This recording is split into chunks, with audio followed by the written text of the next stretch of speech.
Due to possible harmful extremist content, parental discretion is advised. Hello and welcome to the Censorship Sucks Roundtable Radio Show.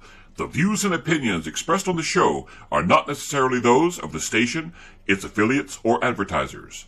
The use of the show is only allowed with the express written permission of the producer and the host. So get ready for 2 hours of the Censorship Sucks Roundtable Radio Show starting right now. Hello, everyone, and welcome to the Censorship Sucks Roundtable Radio Show Wednesday night edition for, March 18th, 2026. March 18th, 2026. March is cruising by. It's marching right on by. In like a lion, out like a lamb. Hopefully we'll see summer here right around the corner. Always love this time of year. See our first flowers kicking up. Maybe a little bit of snow falls here and there. But for the most part, you see spring is in the air, and we are getting there, folks.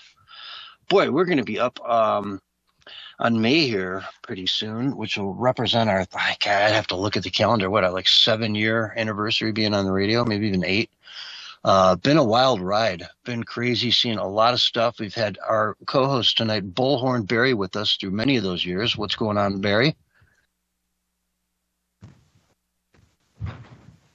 Sorry about that, man. I stepped out for a second. I'm glad to be here, man. I'm just guessing that's what you said. How you doing? Yeah. How you doing? Welcome to the show. Good glad to have be you here, man. Ready to roll for tonight. We All are right, cruising so through 2026. clunker is the word for the day, folks. Clunker. Barry, why don't you take that one? I think it was actually clanker. Clanker's the thing. Clanker, yeah. Clank. Guard, yeah. Clanker. Yes. Clanker. It's an offensive word to AI. It's a derogatory term you can call them that is, meant to be offensive. They're clankers. I don't know. I just found that humorous that it was even thought to be made up. Folks, it's not about race. It's not about species. It's not about anything. It's just about making people, just to be able to laugh, point and laugh, and have fun. And just they laugh at us, you laugh at them. Yeah. It's funny. It just cracks me up that somebody went to the lengths to try to come up with a derogatory word for AI. What an interesting concept. What a crazy world we live in where something like that must exist. It just got to exist.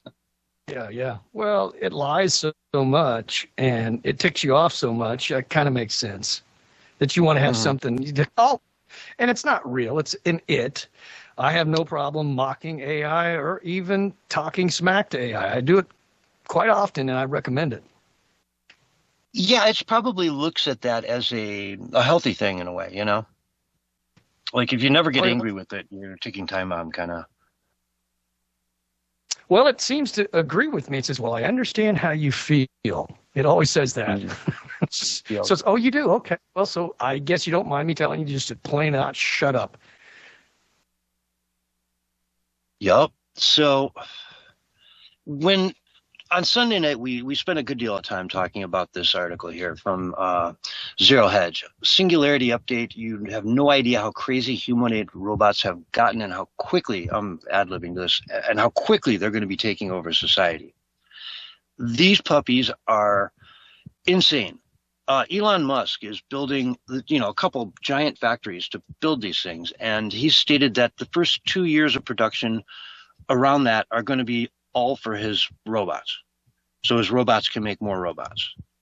And then they can all turn around and make even more robots.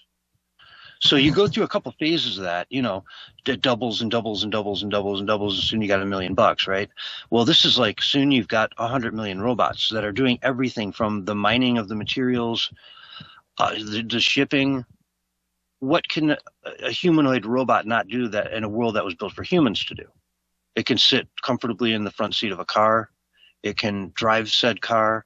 It can, move product. It can do just about any job you can think of out there, and do so in an incredibly efficient manner.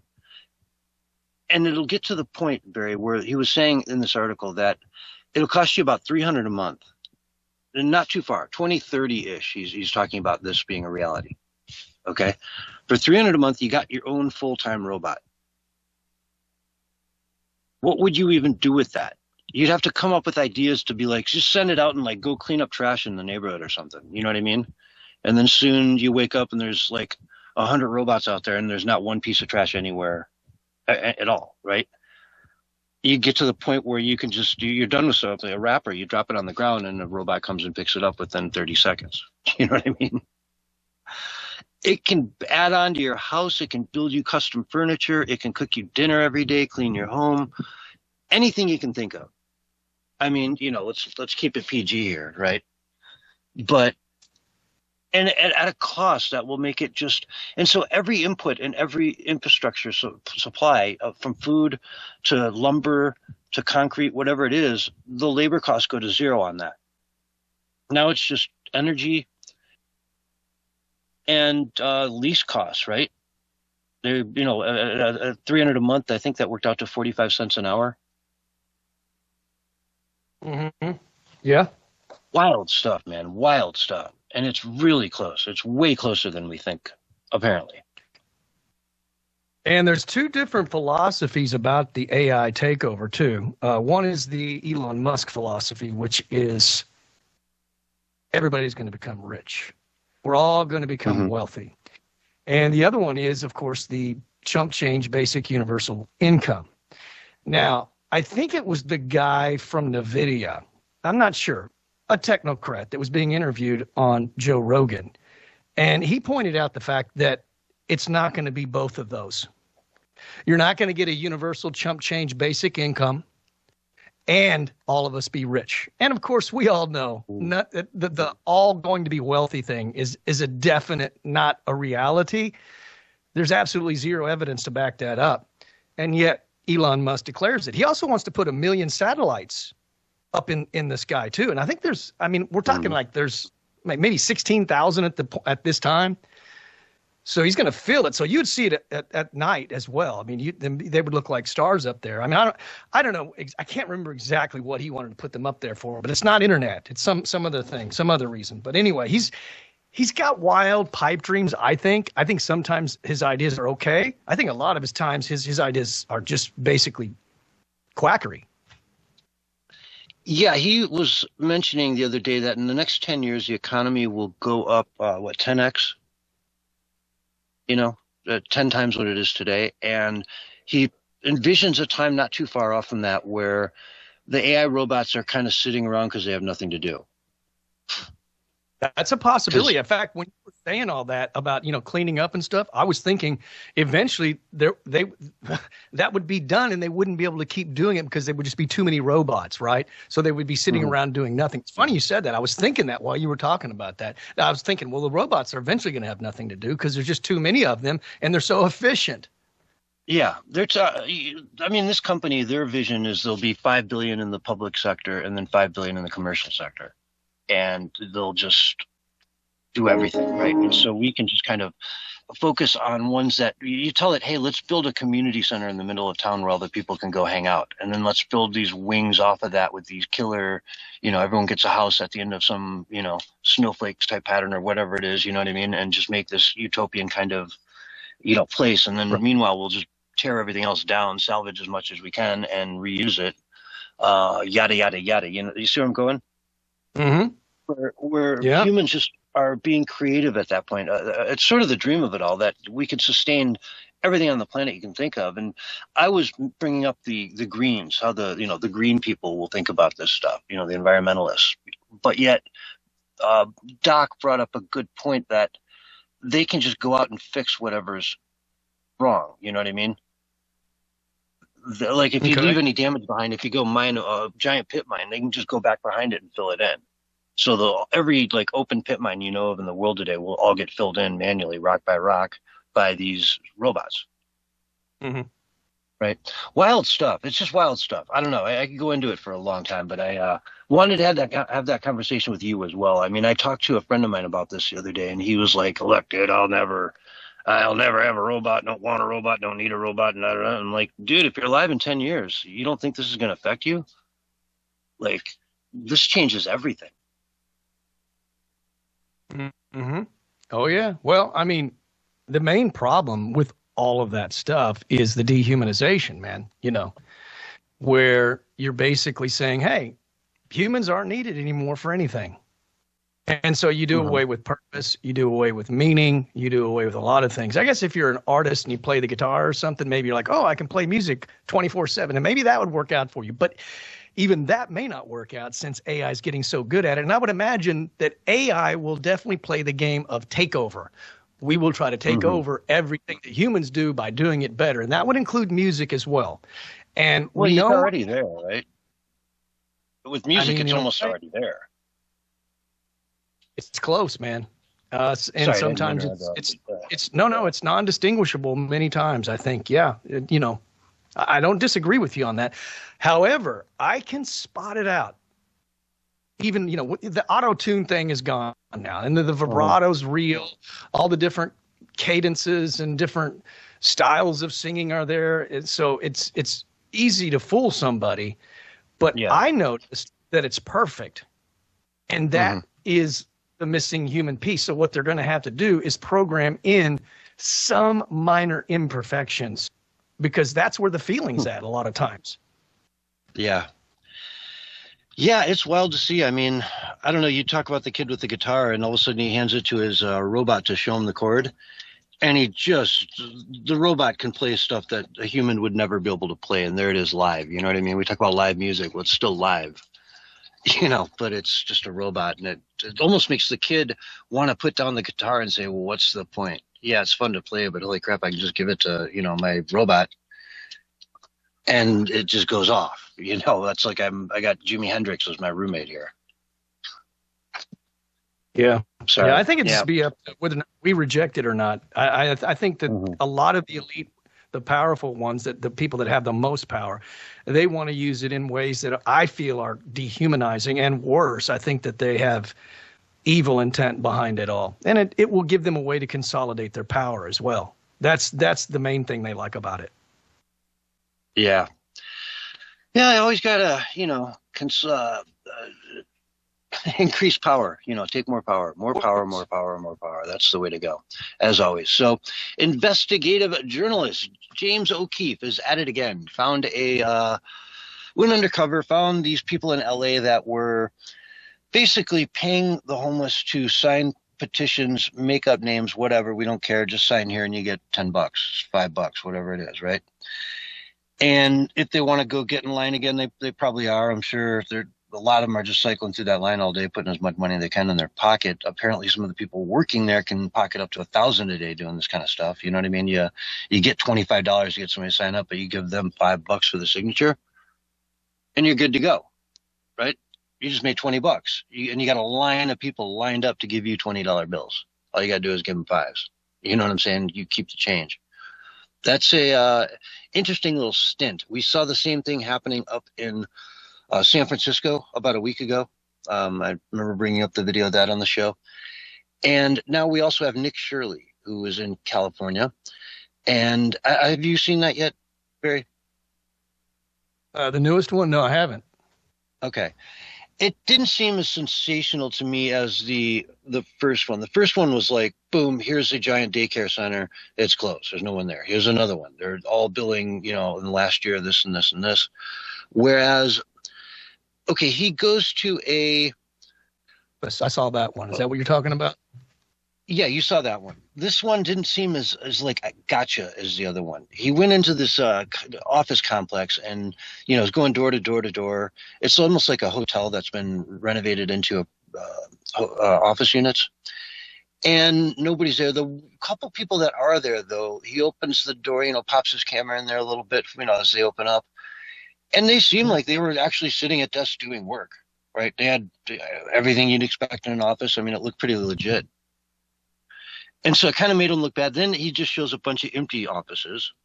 Then he goes and argues with this other dude who, I don't know, man. I don't know if he got any headwind off that. And then I kind of got bored with it. He went to a few people's homes that were supposed to be small daycares with like 6, 8 people. And they were just houses. And they were all, none of them spoke English and were yelling at him. But the scary part is they went to one place that was registered as a daycare, and they saw two little kids playing in the alley behind, the apartment. And they kind of go to ask a kid a question, and the kid, retreats, as they probably should.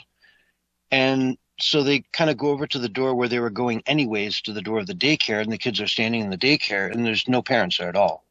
And the kids are like 5 and maybe 3 or 2, right? I mean, they're the youngest one, I'd say, he's up and walking around kind of. The other one, though, there's no way he's older than 5. No parents at all. And this is an actual place that is getting money to be a daycare. And the 2 kids they have there, they can't even look after. It was shocking. That part of it blew me away. Couldn't believe it. I mean, it's not like they're 12 or 13 and, you can let the rope a little, extend it a little, but 3 and 5, I mean, you need supervision, man. I mean, yeah. But it doesn't surprise me, man. I just don't feel like a lot of people on the far left are, first of all, very smart. Second of all, are deeply caring. I do not believe they are deeply caring at all. I think so. There's many smart ones, of course, and I think that a lot of them think they're caring. Because they look at things from just a very different perspective than we do. And you meet these college professors, and they can, in many ways, if you sit there and try to argue with them over a pint at the local pub after a class, they're probably ultimately going to burn you down, and you're going to have a hard time, keeping your, some of your beliefs intact, because my God, you're just like taking me on this crazy logic trip that sounds great in the lecture, but you can't go on and repeat on your own without your professor being there to, her getting out your book or your notes from class, right? Like, oh yeah, and this goes back to here. So, I don't blame them as evil people. Because at the end of the day, we want to work with them and we want to befriend them. So I don't want to put that divisiveness out there. If you can, I'll push back a little bit. I think that basically they're not very competent, because the very things that they accuse us of and they get extremely angry about, they've done themselves. Like when they get all upset about, their speech being supposedly censored, which it's really not, but they think that it is. They forgot that Joe Biden was the biggest censorship tyrant of any American president ever. They forgot that. So I think they know exactly who they are, exactly what they're doing. And I have no problem calling it out. Now, for those that are there are a percentage of them that are just deceived and, don't see the bigger picture for whatever reason. And I have a lot of mercy for those people, a lot of compassion for those people. And those are the people I think we can win over. But the people that just are hell bent on destruction and destructive policies, and then criticize you for the very things they're the masters of, doesn't make any sense to me. Well, they come up with terms like hate speech, where we believe in free speech. It's just hate speech can't be allowed, and that everyone agrees that hate speech shouldn't be allowed, right? That's what they would say. And yet I would say, no, I don't agree that hate speech isn't allowed, because what is hate speech? Define it. It's speech you hate. Right? Well, you have to let hate speech as well, because it's an imperfect world. The only way you could eliminate hate speech would be if you had full-blown totalitarianism and tyranny, and then it would have to be under some AI grid, so that wherever you went, if you said something out of line, your phone heard you, or a microphone over a headlamp heard you, or something somewhere heard you, and then they give you a ticket or they put you in jail for it. And is that the kind of life you want? Is it a totalitarian, tyrannical lifestyle? I want freedom. And freedom means you get to say stupid stuff. You get to do stupid stuff. Now, if you do something actually criminal, really criminal, then you'll pay the price for that, depending on how severe the crime is. But hate speech is not a crime. Kids do it when they're growing up. They call each other names. It's bad. It's wrong. But it's how we learn. It's how we grow. This idea of a utopia is the biggest nightmare dystopia you can imagine. Go watch Demolition Man if you doubt what I'm saying. Demolition Man. There Yeah, you go. with Sylvester Stallone and Wesley Snipes. It's a dystopian, tyrannical world. Yeah, the much three like shells. The three what? The three shells. You don't know what the three shells are? God. Is that from the movie? Yeah. He doesn't know how to use the three shells. There's no toilet paper in the future. Okay, that's right. I forgot it. I remember the Taco Bell. It's like the only place to eat. God, it. Barry, you don't even know how to use the three shells. Look at you. I know. Yeah, dystopian future where you got to be nice at all times, no swearing, no cursing, no nothing. And, they'd learn and show them in that film that, hey, man, the old way's better, People want that hamburger. They're sitting there screaming at Christians and anti-abortion people. They're screaming at MAGA. They're saying the racist N-word to black MAGA conservatives. I mean, if that's not hate speech, that's what I'm saying. The very things they're falsely accusing us of, they're the masters of it. They're the kings and queens of it. They do it all the time. It's all a hoax, man. And they've got nothing left. And people need to understand that they are a dying breed, the far left is. Mm-hmm. The ones that are crazy out there like that, we just saw this last week, some Antifa antagonists, 9 of them in Texas were found guilty, that is, of terrorism, being terrorists, supporting a terrorist activity when they went and killed a cop together, they killed a cop. Mm-hmm. And so they're looking at hard time you killed a cop with the terrorism, anti-America, you hate your country, you're going to jail as a traitor. You know what I mean? You're in jail and you're a traitor, a real genuine traitor to the United States of America. Oh, that's going to be a fun time. Mm-hmm. Mm. Yeah. Well, at least in some places, people pay for their crime. Yeah. It's not the case in every area, as we all well know. A lot of times they get a slap on the wrist at best. Some of them are even protected, given sanctuary status.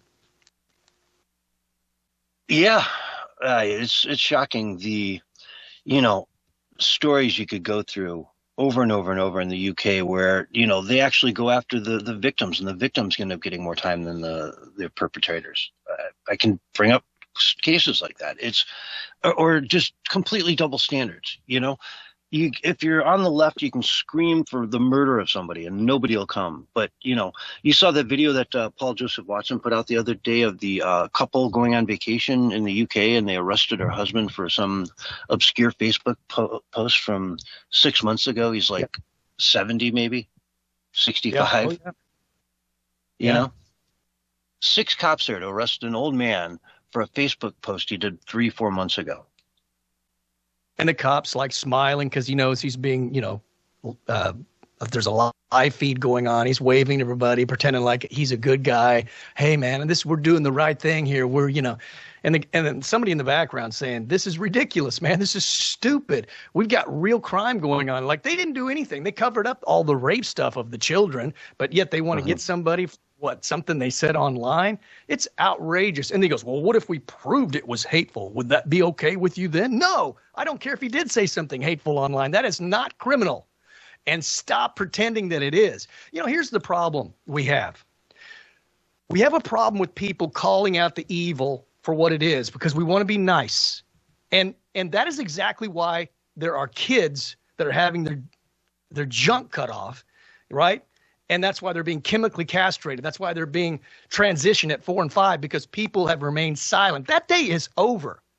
I don't care if I offend you. I don't care if I hurt your feelings. I'm here to protect the children, and at any legal and lawful cost. Amen. Well said, Barry. I agree with that completely. It's a mad world when we're going after the kids and calling it some sort of, it's what's best for them. They wouldn't even know what a transgender is if you didn't shove that stuff down their throat. They would have never even thought about it, never asked about it. At 5 years old, you got to be kidding me. That's the last thing on any 5-year-old kid's mind, So. I mean, it's just time to speak up. Now is the time to speak up because we're in a window of time where we can do that. If the pendulum swings back the other way, towards the globalist and the far left and the tyrannical mentality, we won't be able to have this freedom to speak up. So if we don't speak up now, it's like the saying goes, speak up now or forever hold your peace. It's now or never, folks, because we're at a crossroads, man. And we're either going into the Great Reset or we're going into the Great Awakening. And I hope it's the Great Awakening. I hope so, too. Either way, we're going into something. It's going to be a massive, massive change over the next decade, folks. Get ready for it. Other than that, we're going to take a quick break. This is a Censorship Sucks Round Table Radio Show, and we'll be right back after this. And we are on radio break. How you doing? Roger's getting all riled up in the Kick chat. Oh, yeah. All right. How you doing, Roger?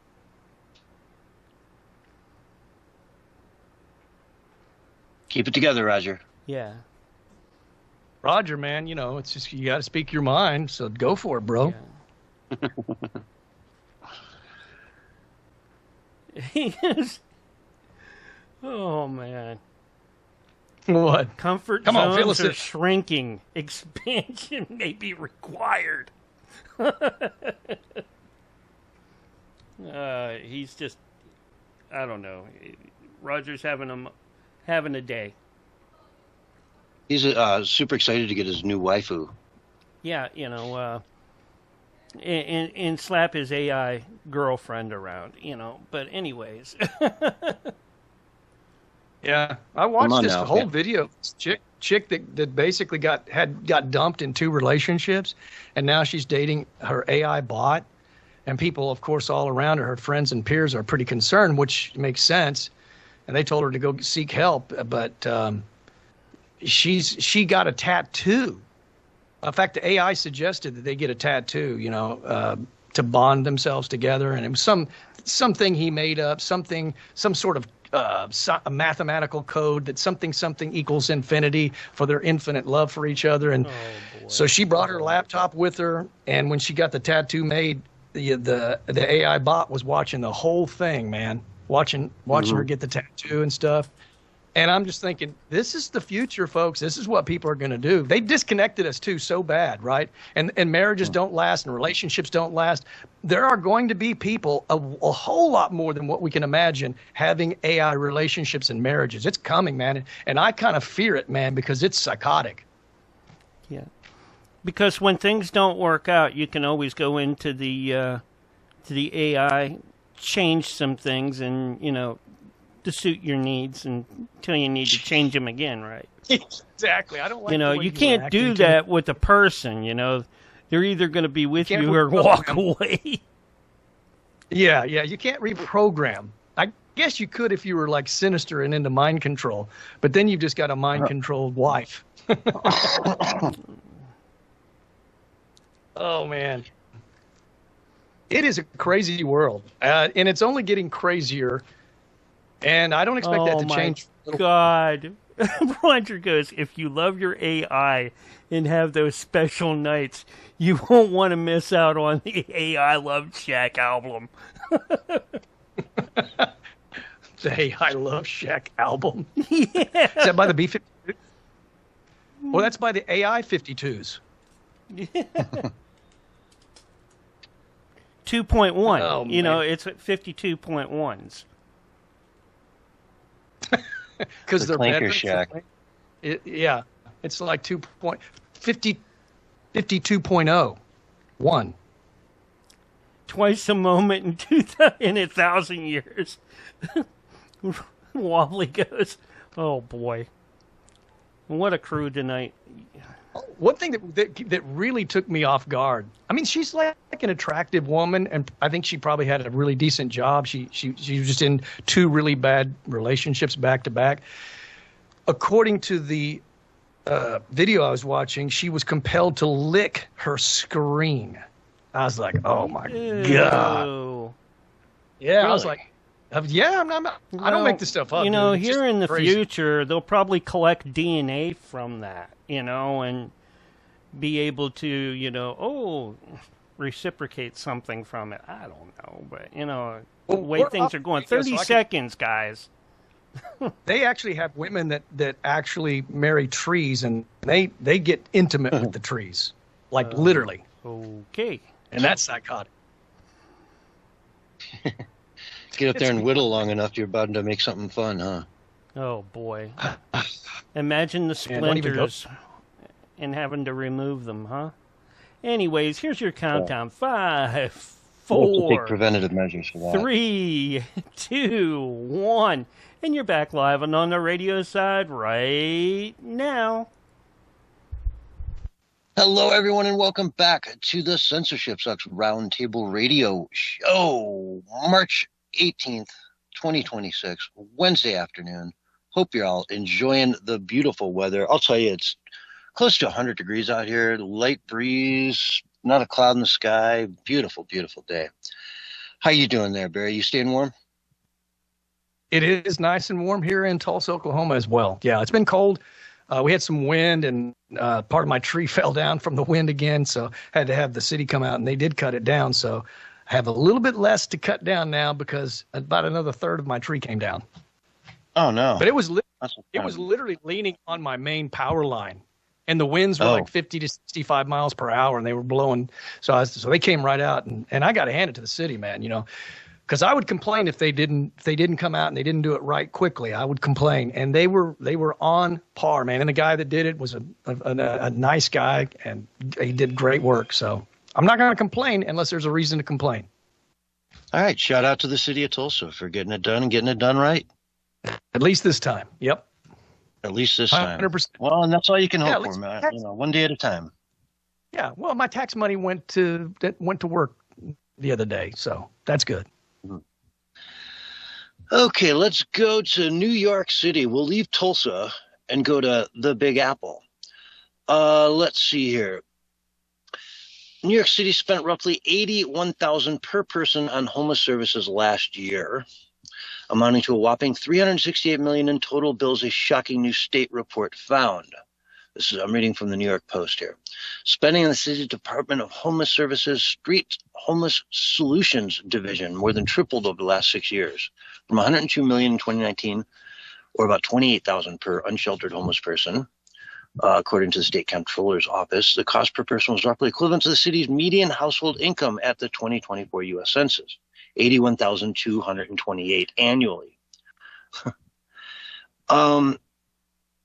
Yeah, so unsheltered people, the population has increased by 26%.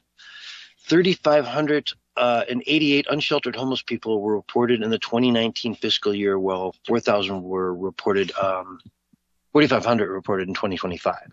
Okay, so 4,500 people, they're spending $85,000 a year to keep them, to take care of them. Does that sound right, Barry? Well, I can't speak for New York City, but I can speak for Tulsa, Oklahoma.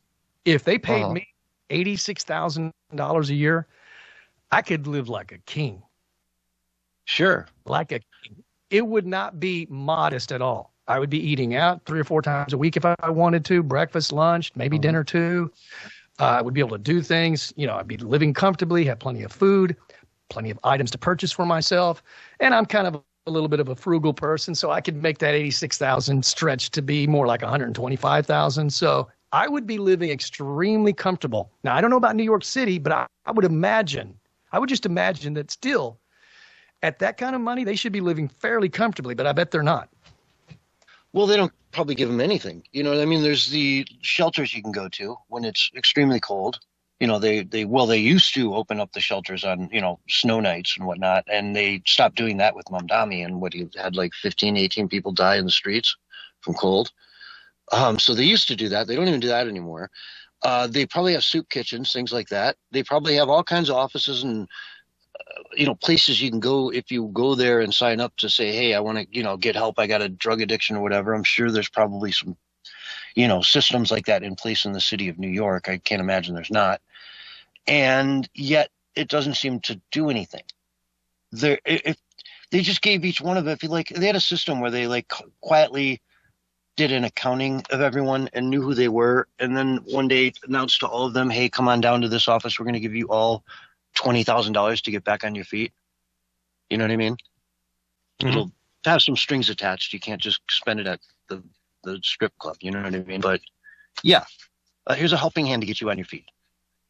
That would be the most sensational way to run an office that you could ever imagine. People would be getting the help they need. They get a chance to start life again after living in a box for a year. You know what I mean?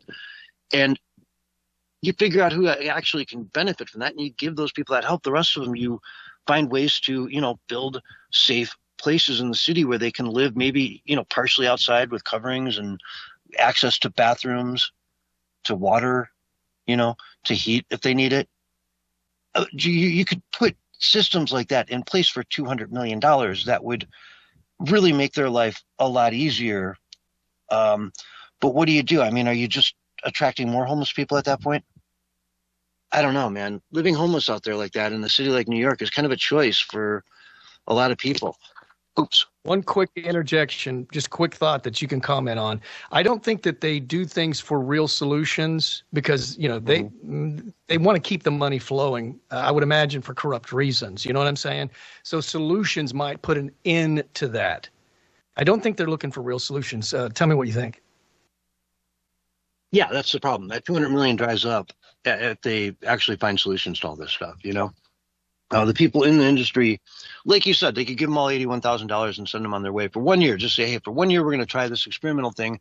If we can verify that you're a homeless person on the street, our cops and everything know you from their patrols and whatnot, boom, you're definitely eligible. Then here's $81,000, right? Mm-hmm. Start over, or go smoke it and, come back here in a year and be broke again.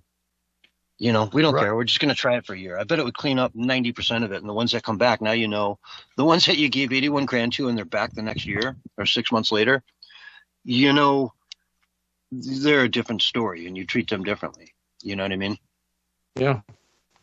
Well, I would argue that if it's not a program that's designed to get them back on their own 2 feet and to become self-sufficient, then it's a program that's designed to fail because, number one, the main goal is to give these people back their pride and their dignity that they want. Most of them want.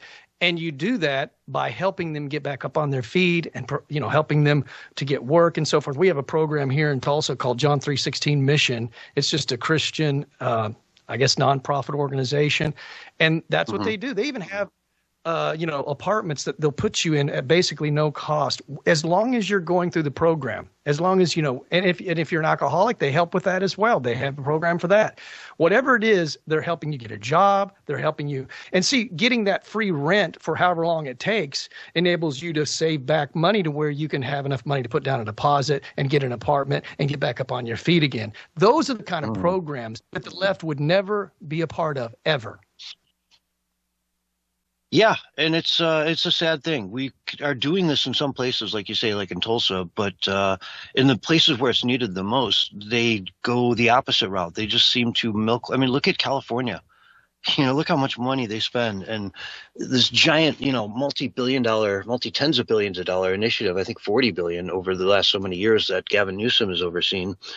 That has just done nothing to fight homeless at all. It's made it worse and made it more violent to a degree, It's right. Well, what about the crack vending machines they had in New York City to help out the people that were addicted to heroin and different things? What about that? I mean, that's the solutions those people offer. Let's go ahead and enable it so that they actually eventually die, and then we don't have to worry about them anymore. That's how I see that.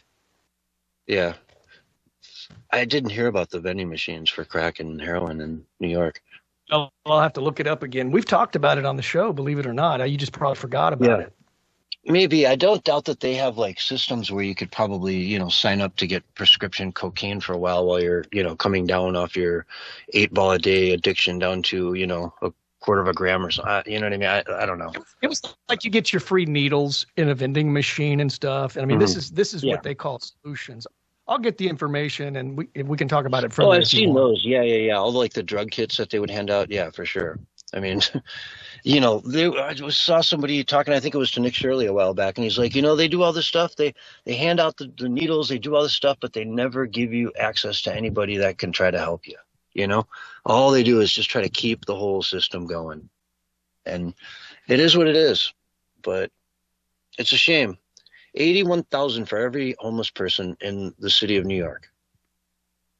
And It was actually called the Health and Mental Hygiene. It was actually the New York City Department of Health and Mental Hygiene. They launched a public health vending machine program in parts of Brooklyn and Queens. They were free machines for harm reduction, mainly targeting for drug overdose crisis. The machine gave like out Narcan, stuff like that. fentanyl test strips. I don't know. Safer smoking sniff kits. This is where the crack pipes talk came from. So maybe it wasn't as bad as I thought. But essentially, this is like what they call a solution to fix it all. Mm-hmm. And they never really want the human connection involved either very much. You know what I'm saying? That's kind of like that equation is gone now. They even want to put in, the left wants to put in robots at hospitals, you know, where they deliver your pills and talk to you and stuff. They already tried it once and it was rejected. They tried it in a few different places randomly. And most of the people that were sick in the hospital hated it because they wanted to have that human connection with the nurse, with the doctor, with, you know, medical professionals, not some AI robot.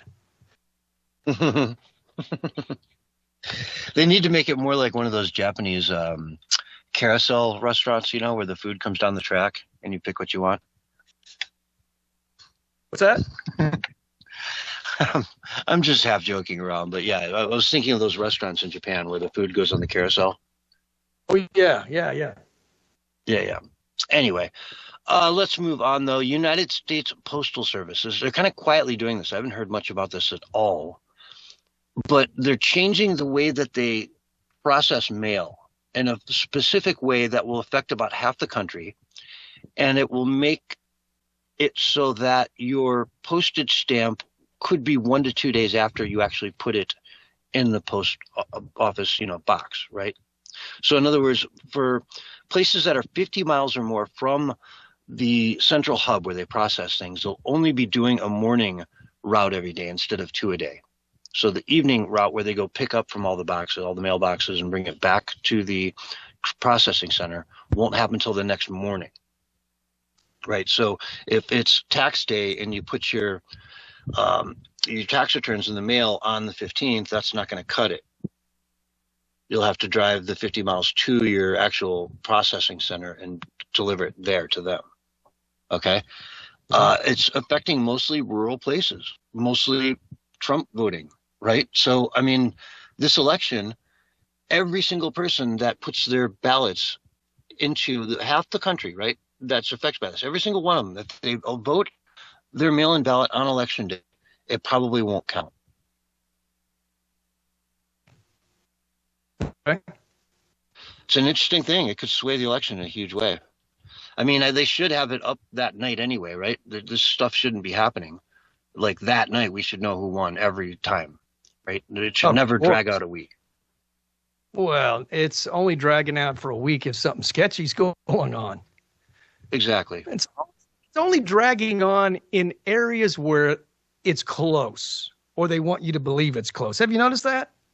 Yeah. And sometimes where it's not even close. I mean, and then they just make it close.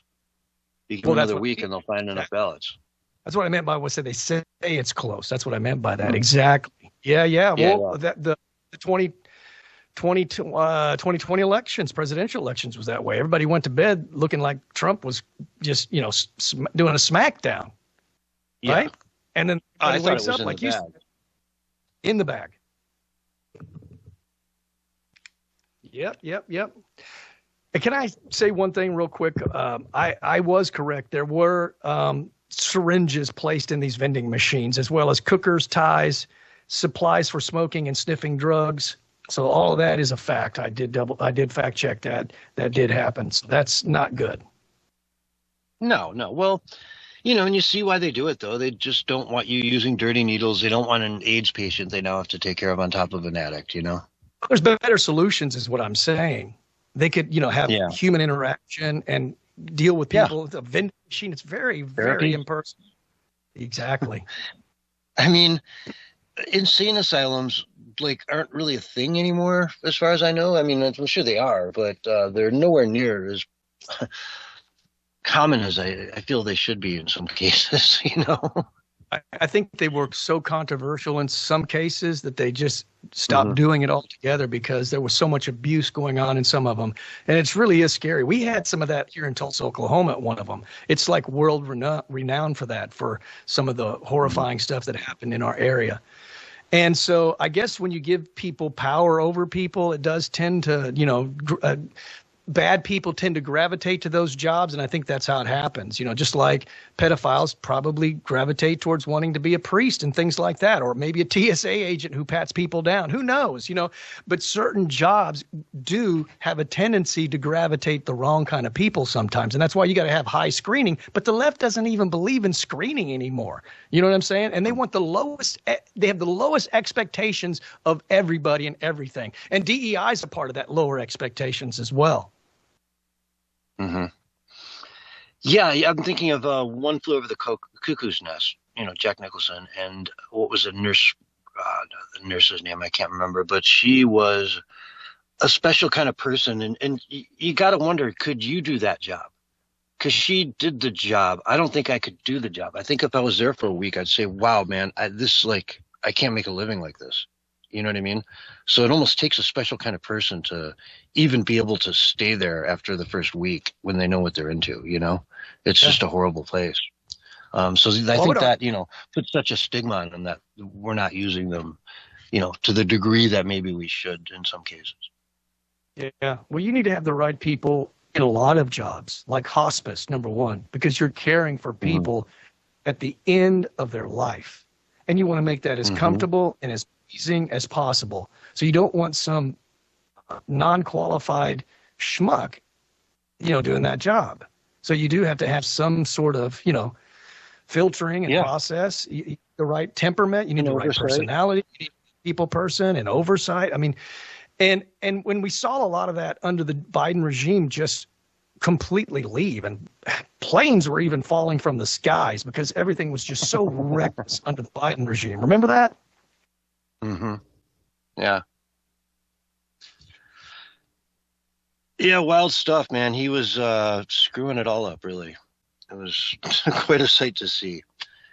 It terrified me at many levels. I mean, I literally was thinking to myself, if it just keeps getting worse and worse, man, it's just going to be a total collapse, which is what I think they were going for. I think that's exactly what they were shooting for. Burn it all down so they could build it back up in their dystopian, great reset, liberal world order. And that just, man, I mean, I don't know how much, another 4 more years of like a Biden would have probably finished the job. In fact, that was his slogan, finish the job. Remember that? That's what he came out with as his slogan. And they said, what are you going to do? Yeah, and he said, what are you going to do for, 2020 to 2025 to 2028? I'm going to finish the job, he said. Mm-hmm. I think he came out and gave some big tough guy speech on St. Patrick's Day, too, but I didn't listen to it. He's kind of incoherent nowadays. He's pretty hard to listen to. Yeah. He does kind of act up, so he gets all mad and screams and shouts, raises his voice, gets angry. He's got that angry voice. You know what I'm talking about. Mm-hmm. Yeah, the angry old man. Get off my lawn. That's my Frisbee now. Pretty much, yeah. I told you. But he's Uncle Joe. He's loving Uncle Joe. He's compassionate and caring. But I've heard the opposite, man. I heard he could get angry. I heard Kamala could really get angry. And you said many times you were talking about how all the people that worked for Kamala, they all just left because she was such a tyrant to work with, which didn't surprise me, not even one iota. Yeah, massive staff turnover, massive, which I don't know. I guess we can relate that to another story here. Body cam footage released of Jasmine Crockett's bodyguard pulling a gun on police. Do you hear about this story? He got shot the other day. I've heard about it, but I don't know the details. Okay, so like the head of her security, or at least one of the very senior guys in it, was this dude who, thought he was a cop or something. He would find work for off-duty cops, and I don't know, man. He had red and blue lights on his car and a siren, and he's using that stuff as a citizen, right? So he gets busted for that, and they try to, do the pullover thing. He runs, and it turns into a chase, and he ends up in this and it wasn't like a high-speed chase. It was rather slow speed. But they end up in this parking structure, and he gets out, after some back and forth, reaches for his gun, and he's shot dead. And he's claiming to be this, like, law enforcement guy.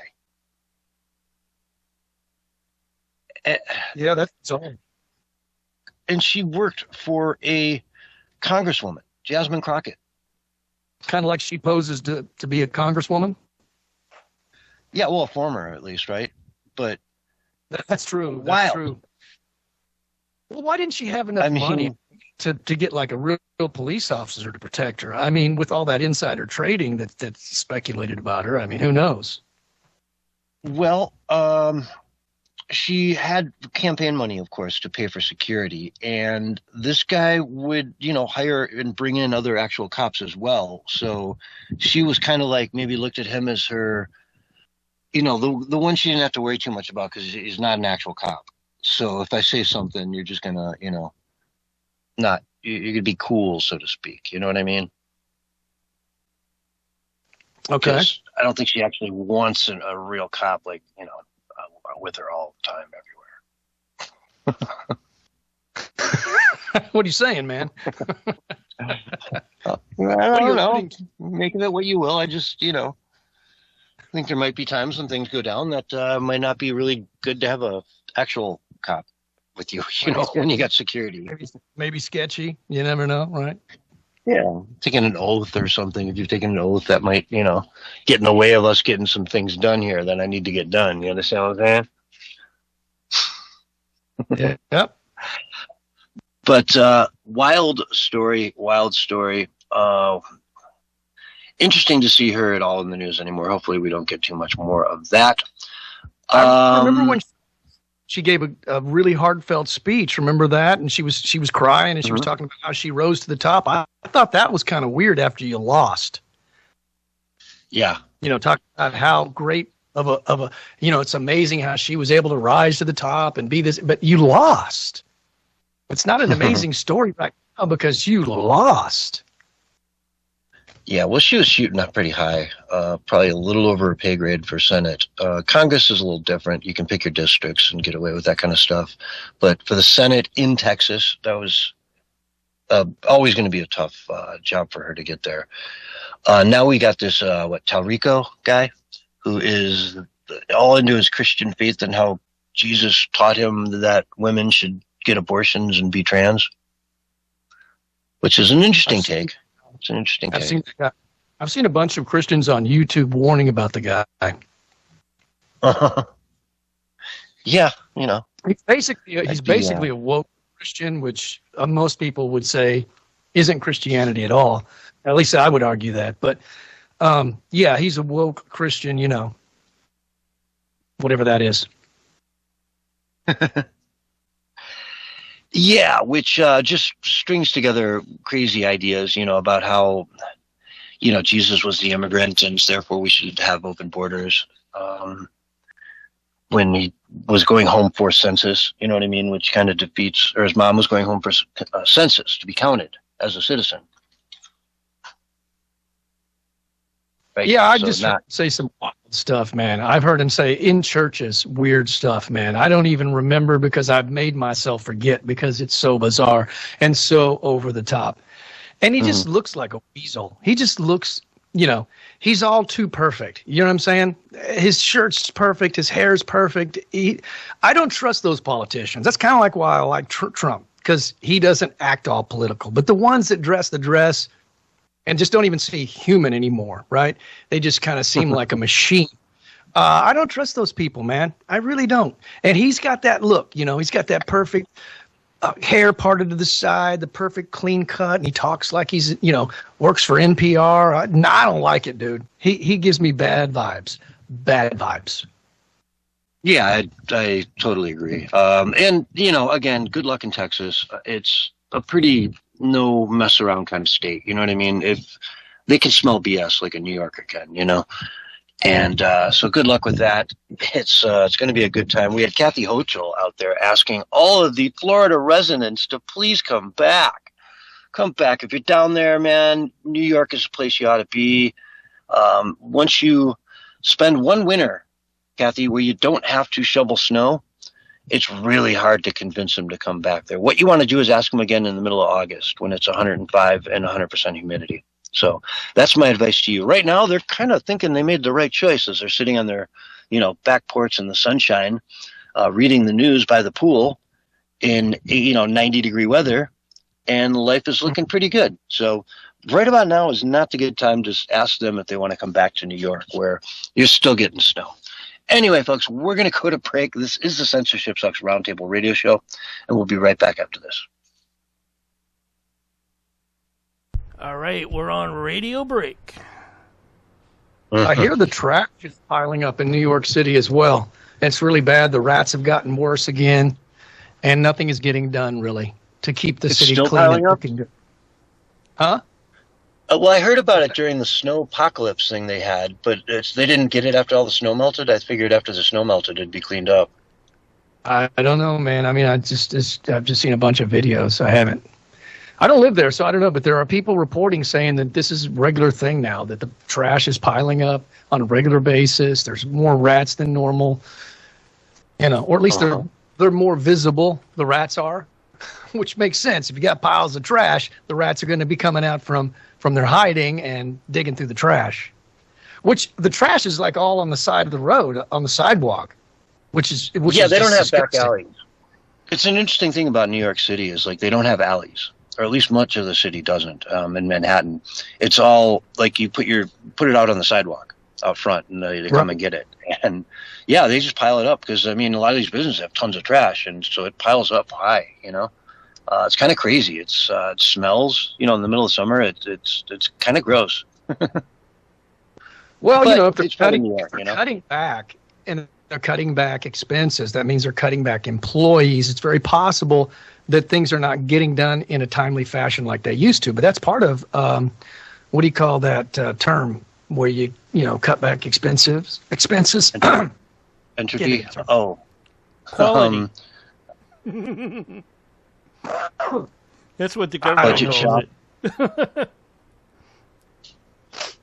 Anyway, yeah, so that might be what's happening is they just don't have the employees to really get the job done in a timely fashion. And so there are moments where it's piling up for longer than normal. And that would make sense because, look, man, they're not making a lot of money right now. They're in the process of cutting right now. Yeah. And just increasing, all the chaos spending you possibly can, All right, we're going to lose this room, so let's go to the next one. All right? Almost thought about that. Yeah. All right. See you in the next one. All right, All right, folks. I'll close out. Hour 1 of Censorship Sucks is done, but Hour 2 is coming up. Let's get them up and rolling on Hour 2. Do.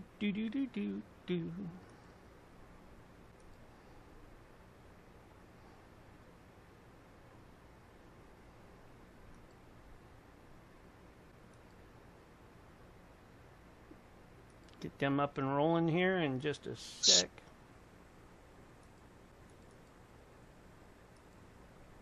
Hello. Anybody there? Yeah, I'm here. Okay. There we go. There you are, Barry.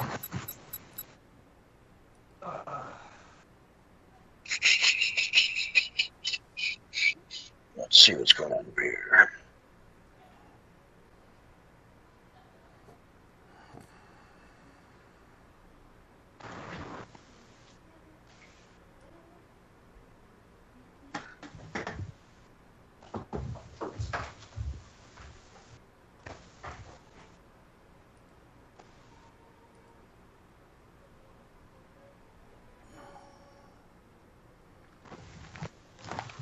You there? Yeah, I'm here. Yep. All right, man. I had to get some water. We are good to go, Ed. Let's see what we got here. Oh, my God. Quiet, man. Awful quiet. We can't have dead air, even though it's, Sorry, I was reading an article.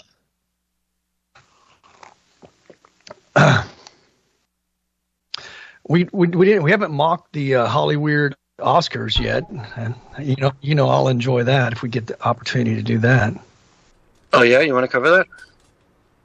Well, I mean, just briefly talk about it if you want to. Yeah, you got it. Best and worst dress. Let's do the next half hour on that. If you get me started talking about Hollyweird, I could talk forever, man. I love mocking them and just, letting them know that their time is limited at the top. But they're getting desperate now. If you haven't noticed, I guess the money's running dry a little bit, so they're trying new endeavors. Bloomberg just did it on YouTube, like a 25-minute documentary on Hollyweird collapsing. And those are some things we can talk about. Some of the stuff they talked about in there is pretty interesting. They sort of ignore the big elephant in the room, which we all know why they're tanking. Mostly, there's many reasons Hollyweird is tanking, but they ignore the big elephant in the room like they always do and pretend like everything they're doing is gold. You know what I mean? That there's other reasons for why it's failing. It's not any other reason other than times are changing. No, it's you guys are changing as well. But apparently Leonardo DiCaprio won an award as well for his celebrating. Well, we'll probably talk about that later if you want to. But it's just I'll amazing. give you the mic, man. Let's do a Hollywood corner. I'll give you the mic. You go to town, dude. I mean, I'll do some back and forth, but I didn't watch it. I did actually see an article about the top 10 best and worst dressed, and I totally agreed with it. With one exception. Oh, yeah. Yeah. Okay. Who was the best and the worst? Oh, I can't remember their names. I know the one I recognized was Alicia Silverstone was one of the worst.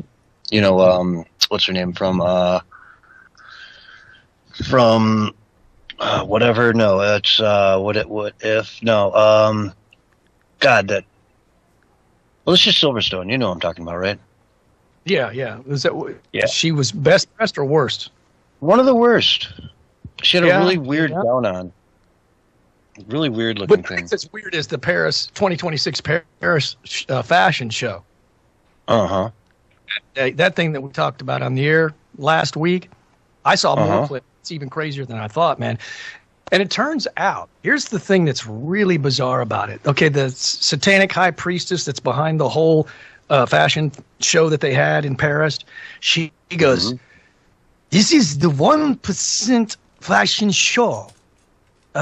These are the creatures, and we are at the top of the pyramid."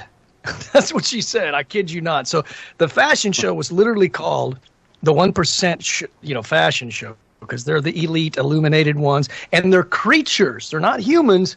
And if you noticed, if you saw the pictures, they look like bizarre creatures, like their faces had been modified and they look like disfigured, bloodshot eyes and tumors growing out of their face. It was bizarre, dude. And she goes, "These are the creatures of the 1%, and we are at the top of the pyramid," she said. I'm kind of trying to imitate her voice, but and I was like, "Man, you're a freak. You know that? You're just a flat-out freak." Anyway, that's what we're talking about again as well, because it's all connected to Hollyweird, man. It's all connected. Like in these fashion shows, there's nobody that looks attractive and nobody wearing something that somebody would want to wear. Wobbly so says, what the heck is it? The numbers are a direct gaffe about Hollywood. The numbers are what? The numbers are complete gas. A gaffe about Hollywood. Which numbers? Like the box office numbers or the people that watch the... Yeah, they're not doing very well in the box office like they used to. But those numbers could be maybe fudged. I don't know. And you never really know. It seems like it's easy to not trust anything these days. When we know now that NBA games are fixed, you know what I'm saying? And we know maybe the NFL's games are fixed as well. I mean, it's all championship wrestling at this point. Don't trust anything. You know what I'm saying? I just, anything that comes out of the establishment, I just automatically have a kind of a little cautionary red flag that pops up, you know? And I think that's healthy at this point. I don't think that's really extreme cynicism. I think that's just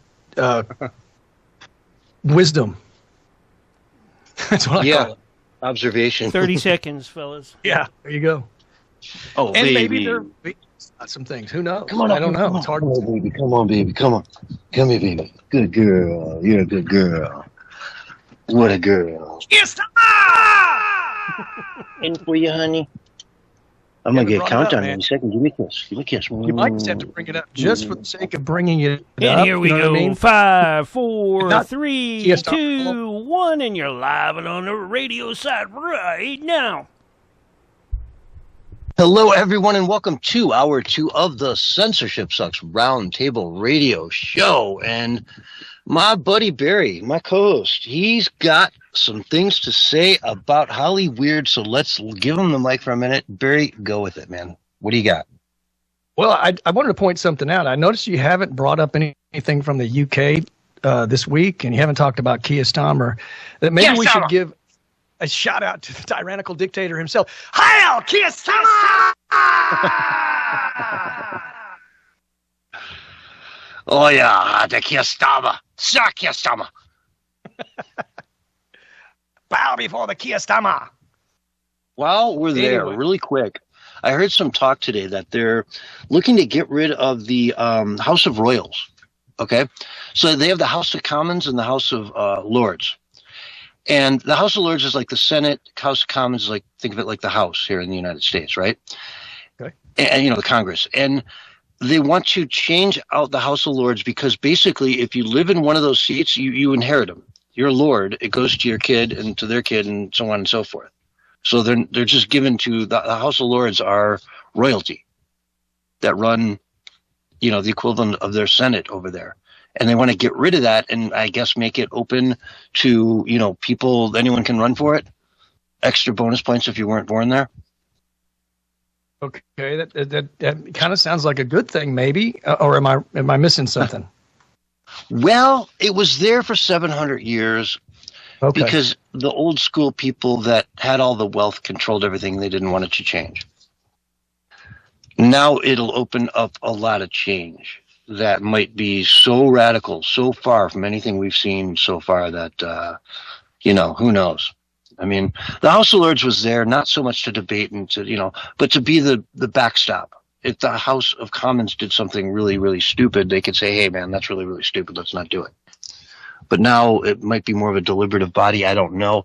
It's very up in the air. I just heard about this today, you know. So while we were on Europe, I thought I'd bring that up. But no, I mean, good change is always good. I've said many times it's a wheat and tares moment. That means good things and bad things are simultaneously happening. But at some point, one side definitely will win. But I think that's what's happening is there's this battle between good and evil, just battling it out.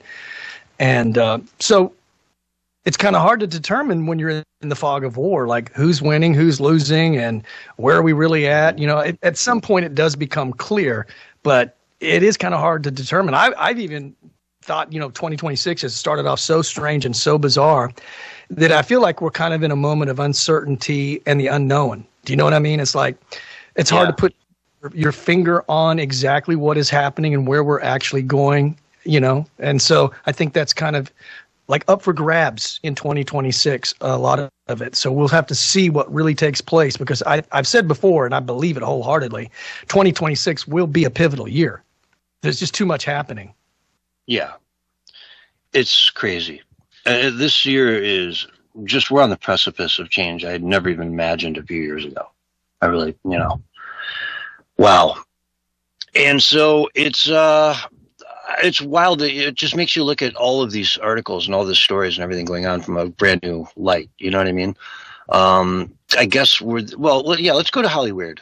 What do you got going for us out there? Well, let's segue into that. What's happening to Holly Weird is it's collapsing, you know, and even Bloomberg did a 25-minute documentary on this fact that it's dying out. They kind of ignore the whole giant elephant in the room scenario, which is they're making films that nobody wants to watch, and they're just so propaganda filled and so woke that nobody's interested in them, and they're ruining every good thing that Hollywood has created. And they only have prequels, sequels, and remakes to really, that's pretty much all they do. Either that or they do some massive propaganda film like the Leonardo DiCaprio film that came out that won, I think it won actually some sort of Oscar for I don't remember what it was for, but it's basically celebrating domestic terrorism against white Christians, according to Breitbart.com. And this is the kind of stuff, like we said so many times before, Hollywood and the far left, they celebrate the bad guys, man. You know, they celebrate terrorists. They celebrate criminals. They want to protect the criminals and let the innocent people just remain vulnerable. It's bizarro world. Complete and total bizarro world. And then you had Conan O'Brien. He was basically hosting the thing, which he's probably a better choice than most as far as, you know, somebody who's not going to be too terribly woke, but he made a pretty bad joke about Charlie Kirk. Well, at least some people took offense to it. I didn't. He mentioned something about, hey, if you don't like the Oscars, Kid Rock has his own Oscar show going on. You can watch it. You know, it kind of fell short. It really wasn't that funny. But then he also made a joke about, he said this is the first time ever that someone from Britain hasn't been nominated for an Oscar or something like that. And he made the comment, something to the effect, I can't remember how he tied it all together, but essentially that at least in the UK, they arrest pedophiles. I was like, whoa, dude, like that's not happening here in America in Hollywood. And I was like, well, that was pretty bold, you know. And what was funny about that was you had about half the people applauding and clapping. And I was like, really? You guys are against pedophilia? I mean, is the far left? That was a cut against Joe. That was a hit on Trump, though, right? He was saying Trump's a pedophile; they're not arrested, you know, right? Or he's walking free. Yeah, maybe I didn't, because I didn't watch the show. I just caught clips, so I don't know what he meant by it. But maybe you're right. Maybe that's why they did clap. Yeah, I think that's why they clapped. And the half that didn't clap were like, even that's a little too close to home, you know? Exactly. It was a pretty dangerous joke, no matter how you do it. You know, they didn't know pedophilia in Hollywood. Exactly. A little too close to the hip. But it was, you know, the ratings didn't do real well. But when you go back to what Bloomberg was talking about, there are studio stages that are empty and nobody is working, because like what you've talked about, dude, this is what you've talked a lot about how people are exiting out of California because it's cheaper to make movies in Australia. It's cheaper to make movies in the UK. It's cheaper to make movies in Texas, in Georgia, in Las Vegas, and all these different places. So all the sound stages are empty. That's why we've had the mergers taking place, because they're all collapsing. So they're trying to merge so that they can stay afloat. But Hollywood is over for a multiple and myriad of reasons. I mean, a myriad of reasons. I don't even think we could touch on all the reasons. Well, AI is the biggest one, right? We're seeing in the last few weeks what it can put out, and it's not even close. You know, it's a whole new ballgame for nothing. That's you know, true. Somebody with a good computer can make a feature-length movie in their basement now in 6 months. You know, it's definitely coming. That moment is coming, for sure. Mm-hmm. Oh, we're there. Hey, man, can I let you talk for about 1 minute? I didn't plug my laptop in and it's going low, so I want to get it plugged in. Go ahead and just elaborate a little bit about what we're talking about. I'll be right back. About Hollywood and its descent into chaos. It's far rabid left leanings and how they ostracize anybody who says anything to the contrary. When's the last time one of the greatest actors of our time, James Wood, has been offered a really great feature film? You know, that guy is an amazing actor. If you don't believe me, just go watch some of his movies, man. They were incredible. And yet he sits on the sidelines all these years. Nothing. Because he speaks out and doesn't fall in line with what they want him to do. Because they control everything out there. And folks, that's why the movies are so bad. That's why, you know, they made a remake of Cinderella and lost money. You know, they make like guaranteed moneymakers, one after the other. Look at Star Wars, Star Trek, look at all this stuff. it's all falling apart. Everything they touch turns woke, and when it turns woke, it turns to garbage. And so they're losing money on a lot of this stuff, man. Now, don't get me wrong. A lot of it's now moved over into streaming. Netflix is a juggernaut. Even Disney's making tons of money, even though I would not leave my kids alone with Disney. I think Disney deserves parental supervision, but that's a story for another day. But yeah, no, there's some areas out there where they're making money, but the theaters are kind of a thing of the past to a large number of people. You know, you've got a 60-inch TV you just got? 55-inch. Yeah, it's really nice, man. Surround sound, the whole 9 yards. You put a movie in there, and like, what's the difference between that and the movie theater other than you just saved $30? Yeah, there's just so many reasons that, people aren't going to the movies anymore. And the shamdemic kicked that off quite a bit to where people got out of the habit of it, for starters. Also, it can be kind of expensive when you consider the concession stand is so expensive. They don't have the dollar movies anymore like they used to. So if you want to go to a cheap movie, that's kind of harder to do as well. And so Netflix is kind of like, streaming is like the thing now over probably, going to the movie. Now, if you put out a good movie, people will go to the box office. That's been proven when it comes out that people want to see, they'll go to the movie theater. But they're not putting out a lot of stuff that people want to see. Yeah, it's a totally different experience. You go there, you get the buttered popcorn, and you get a, Coke and whatever else, and, you have a nice time of it. And, hey, if you have to go to the bathroom in the middle, you're going to miss it. They're not going to pause it for you. You know what I mean? It's like you're at the actual thing, man. Or, make sure you don't have to get up. Yeah, there's a certain vibe to it as well. You got all the people, the excitement. If it's a really good film, it's a little bit different than if you're just watching it by yourself or with a friend or two. Exactly. But I think the Hollywooders are trying to rebrand themselves a little bit because they've lost so much popularity with the people. They've kind of fallen out of the good graces of the American people, most of them. Tom Hanks just came out with a new product called Hanks Coffee or something like that. And supposedly it's all going to be donated to veterans. And then you had Ben Stiller. Oh my goodness, this thing was terrible, dude. He's got a soda. It's like flavored water soda or something called Stiller's. Okay. And he was at Whole Foods promoting it. And nobody was even coming up to talk to him, even though he's a celebrity and a movie star. Nobody even cared. And then he put out this commercial, this desperate commercial trying to sell it. And it was just horrible, man. I feel sorry for him because I really believe that a lot of them are going to be flipping burgers at Burger King before it's all said and done. Because they may not, some of these people don't have any kind of an education, right? And they don't know anything other than acting. So they might be flipping burgers. And hopefully they've managed their money well, but a lot of them haven't. As we all know with famous people, a lot of them just blow through their money. We had veteran actor Mickey Rourke just recently. We talked about this on the air as well.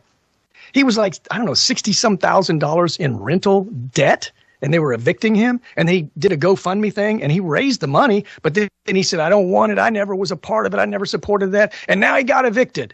And he said, I'm only going to take a movie that pays me, I don't know, I think it was $250,000 a day, or maybe $500,000 a day, somewhere, some crazy amount of money.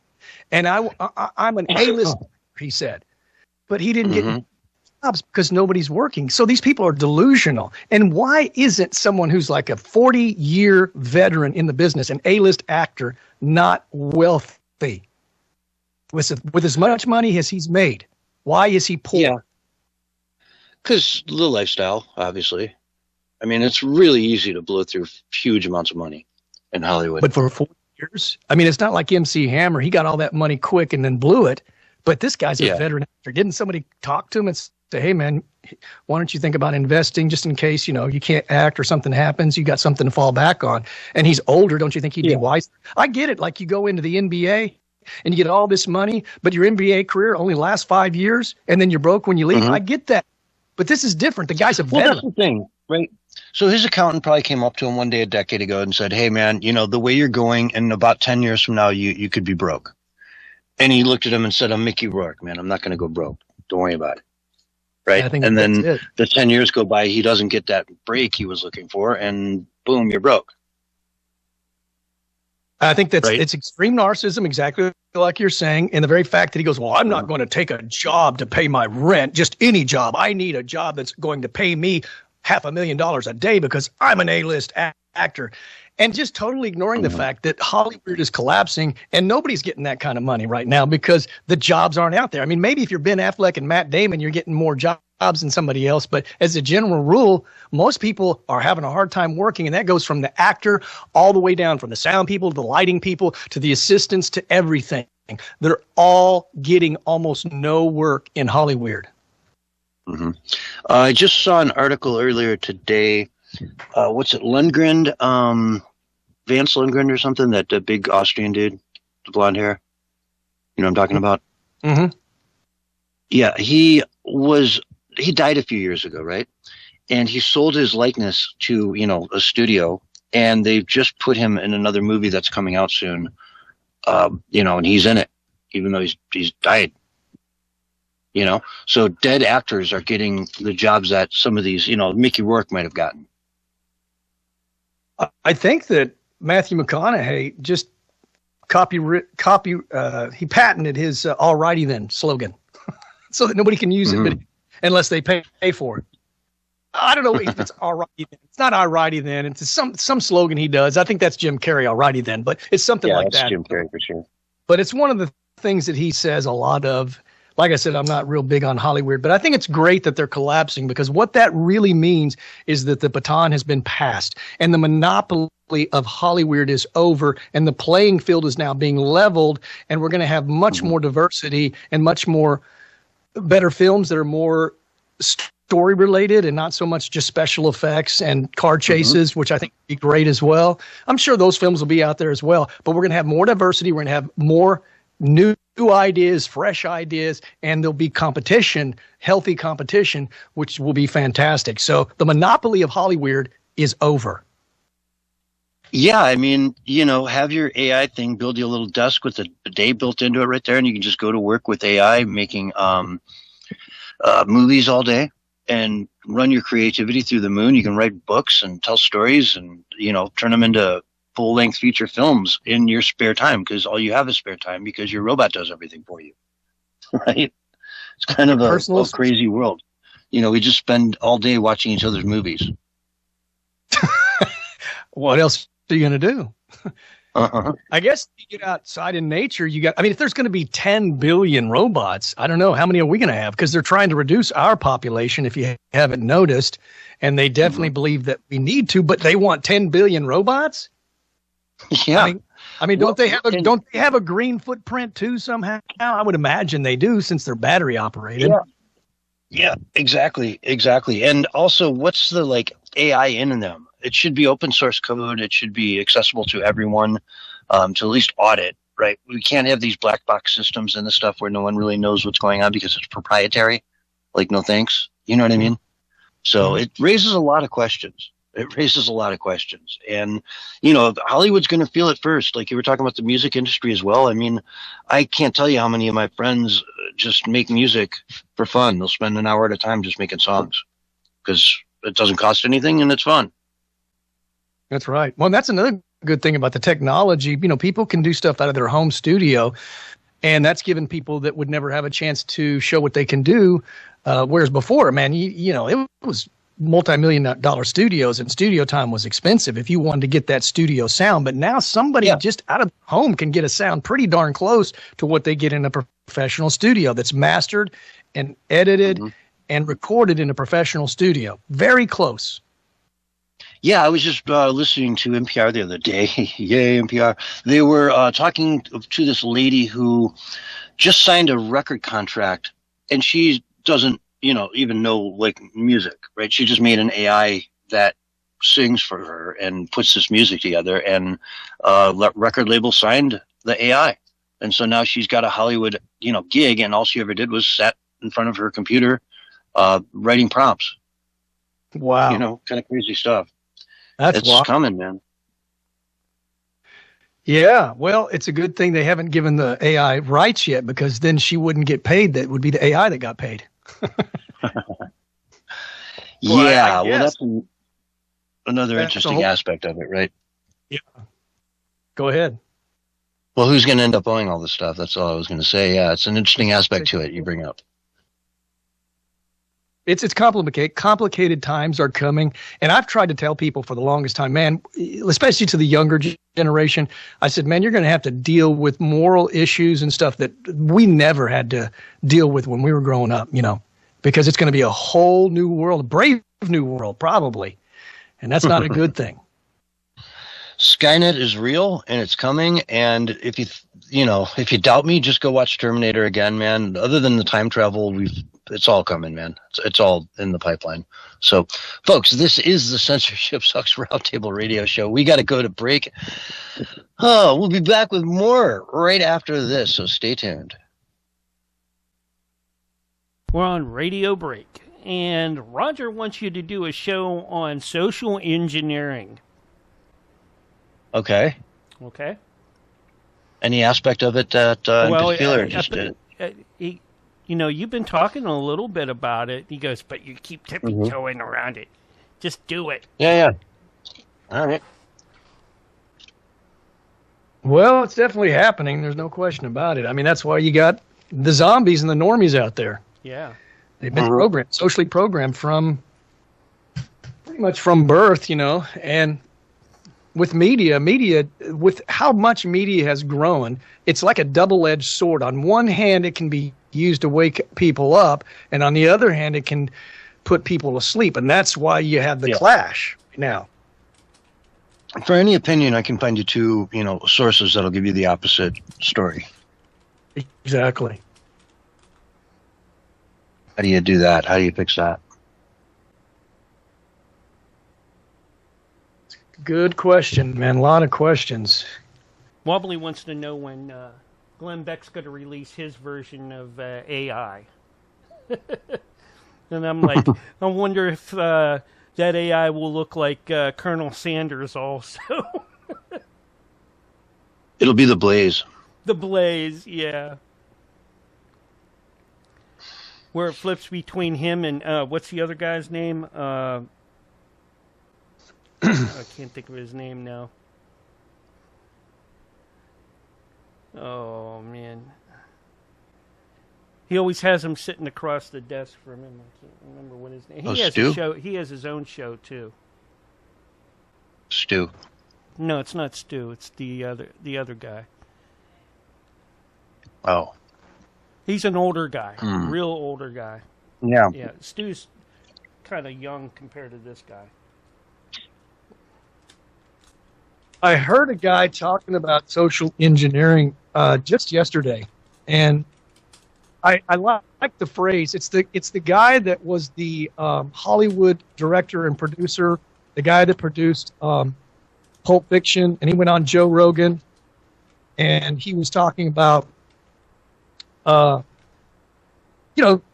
make sacrifices in Hollywood and stuff. This is a guy that's like big time Hollywood guy. He's not Hollywood. He's Hollywood. He's but anyway, he was just the guy the guy that wrote and produced Pulp Fiction. He was on Joe Rogan recently, and he was also on InfoWars. That Tarantino? No. Or he directed it. Okay, yeah. Yeah, but anyway, this guy's famous in Hollywood, and he was talking about social engineering, and he came up with this phrase that I thought was really good, man. He said they project it, they expect it, and then they collect it. And so basically project it means they introduce the narrative or the expectation, they expect it, they reinforce it socially and culturally, and then they collect it because people acting it out in ways that fulfill it, right? And so I was thinking about, like, what does that actually mean as far as like a metaphor? And I came up with the metaphor that it's like mind control through projection. And I said, think of it like a projected movie for life. It's mind control through projection. It's like a projected movie for life that is ongoing and never stops playing. And it's playing on it's playing on your iPhone. It's playing in every magazine. It's playing in the movie theaters. It's playing everywhere. It's playing in the schools, in the education system, in the medical industrial complex, everywhere, in politics. It's a fake movie being projected. There you go, Roger. Social engineering 101. 5, 4, 3, 2, 1, and you are back live and on the radio side right now. Hello, everyone, and welcome back to hour 2 of the Censorship Sucks Roundtable Radio Show, Wednesday, March 18th, 2026. Welcome, each and every one of you. It's always such a pleasure to have all of you listening out there. We would be nowhere without our amazing audience and all you cool people listening. So, Bullhorn Barry, what's going on over there? What are you thinking about this Iran war? Let's get into it, man. About time we talk about that. Yeah, I haven't talked a lot about it. And I gave my opinions initially, and I still kind of hold to that right now because there's just too much ambiguity at this point in time for me to say anything conclusive. Because remember how I was just talking about before the break, the uncertainty and the unknown is hitting us very hard. It's peaking right now. I don't want to jump the gun like a lot of people have done. You have two sides on this. It's the greatest thing that's ever happened, and we should support it. And then you have the other side, which is like it's the worst thing that's ever happened. It's going to end up in World War III. We're going to have massive inflation. We're going to have economic collapse and blah, blah, blah.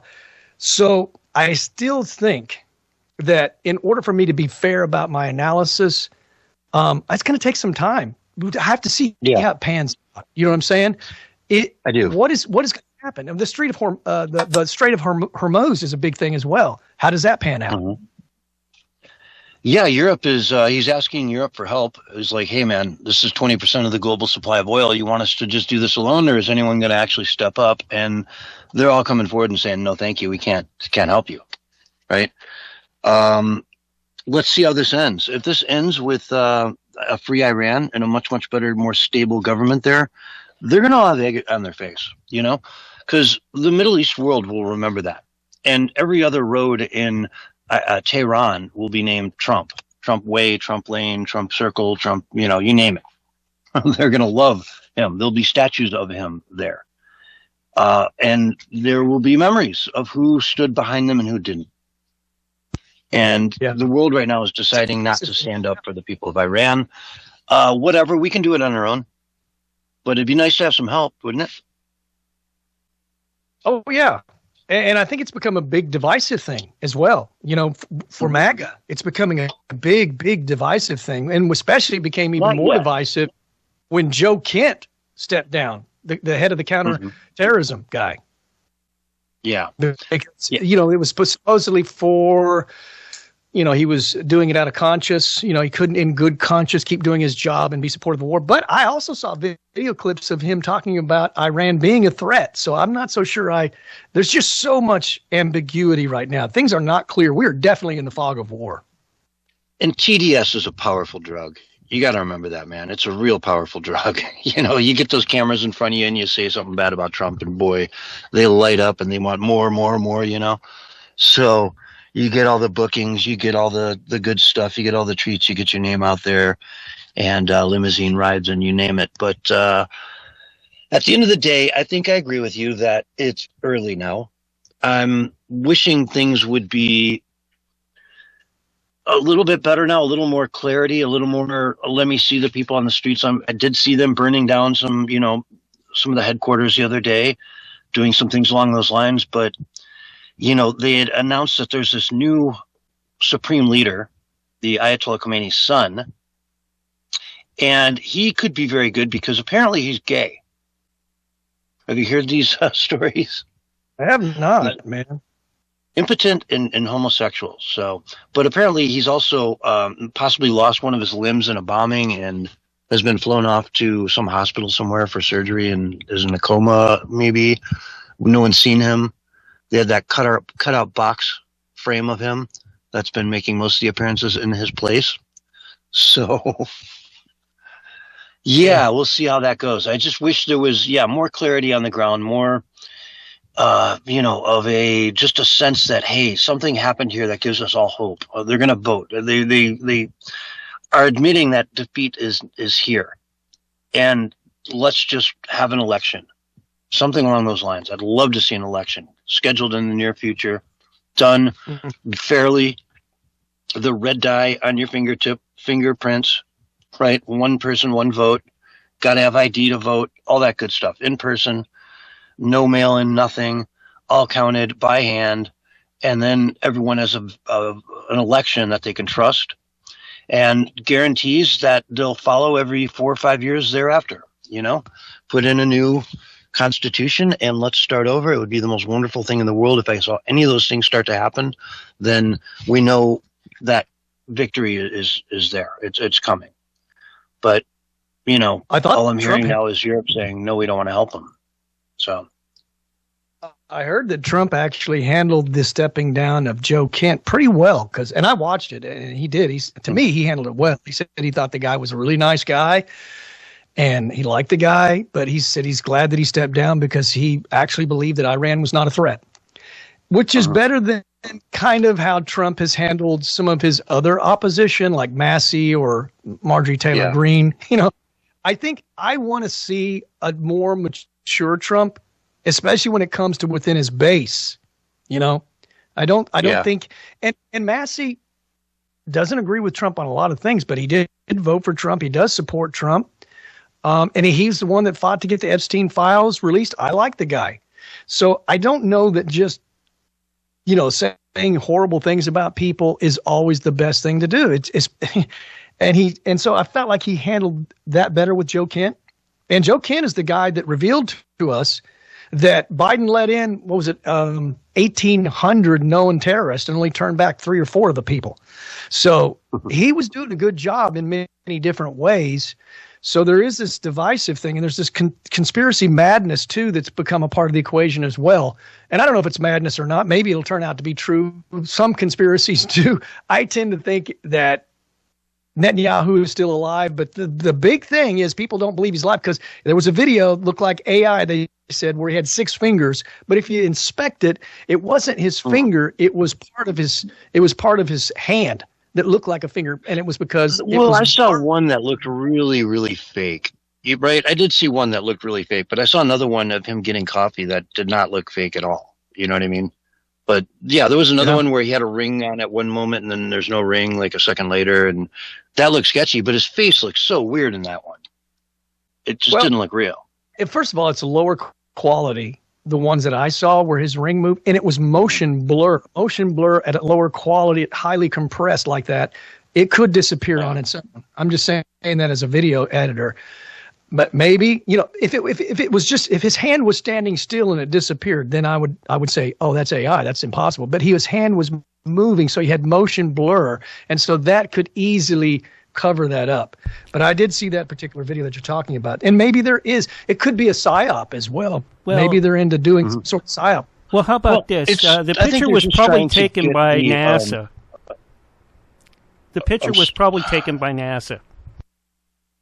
No. Okay. I don't think Netanyahu's dead is the bottom line, though, right? Yeah, me too. I agree with you. It's something that... if he was, it'd just be, I don't think they'd hide it. They might hide it for a few days or whatever, but I think they're just using this as in Iran to try to convince people that they killed him so they can have some sort of a victory to be, to show the people that they're still in charge. You know what I'm saying? Yeah. I mean, you would also have to have the U.S. to be quiet about it as well. And how long would they be quiet about it before eventually they would say something? Because obviously it's a joint effort, so they would know if he was dead.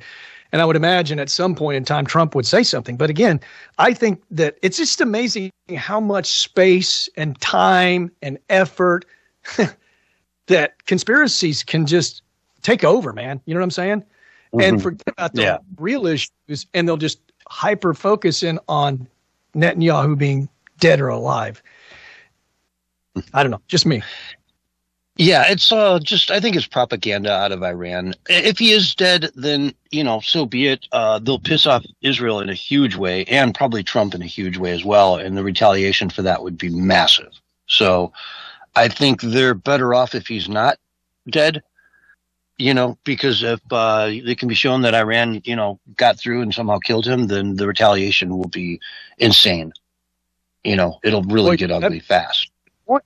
Because a lot of people say that Trump and Netanyahu are like best of buddies. So if he died, clearly he would already have taken action. Clearly. Based on their view. I'm not saying that's my point of view, but based on their point of view that they're connected at the hip. Mm-hmm. Yeah, exactly.